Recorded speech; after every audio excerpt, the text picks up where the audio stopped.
दोस्तों नमस्कार। आज के इस वीडियो में आपका स्वागत है। आज के इस वीडियो में हम एक किसान की सच्ची भक्ति की कथा सुनेंगे, जो कि जिसमें भगवान श्री कृष्ण और एक किसान की सच्ची भक्ति का वर्णन है। एक गांव में एक किसान रहता था जिसका नाम माधव था। वो बहुत ही मेहनती था और बहुत ही गरीब भी था। इसके अलावा वो कृष्ण भगवान की बहुत श्रद्धा पूर्वक भक्ति करता रहता था।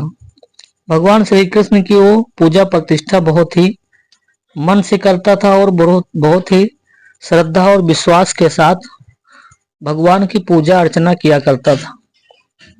दिन भर वो खेती में जुटा रहता था और शाम में जब आता था तो भगवान श्री कृष्ण को कोई ना कोई चीज जरूर लाता था भगवान को भोग लगाने के लिए। रोज नई नई चीजें भगवान को भोग लगाता था।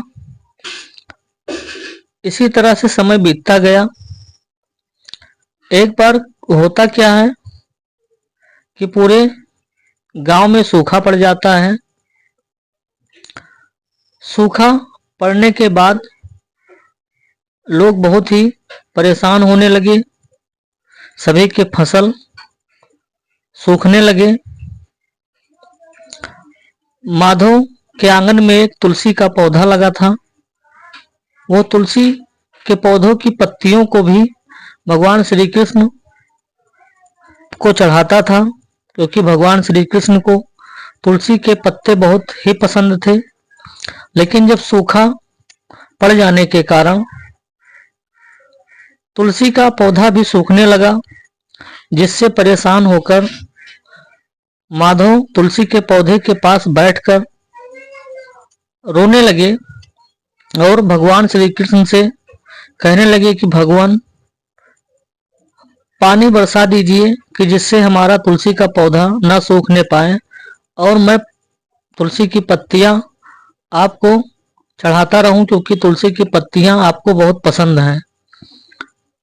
इस तरह से श्री कृष्ण भगवान माधव की भक्ति को देखकर बहुत ही प्रसन्न हुए और खूब वर्षा की।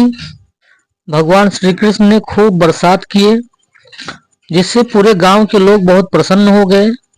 सबके खेतों में जो फसल थे वो पानी पाकर फिर से हरे भरे हो गए और इस तरह से सभी गांव वाले ये कहे कि ये सब माधव की भक्ति का चमत्कार है। तो इस तरह से भगवान श्री कृष्ण ने माधव की भक्ति से प्रसन्न होकर पूरे गांव में खूब बरसात किए और माधव की तुलसी का पौधा भी अब हरा भरा हो गया।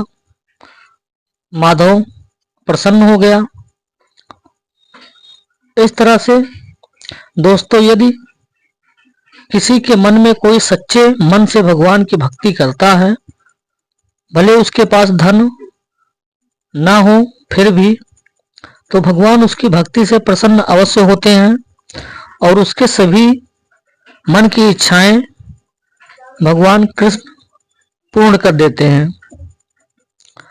दोस्तों, यदि वीडियो में कथा आपको अच्छी लगी है तो वीडियो को लाइक कर दीजिएगा और चैनल को सब्सक्राइब कर लीजिएगा।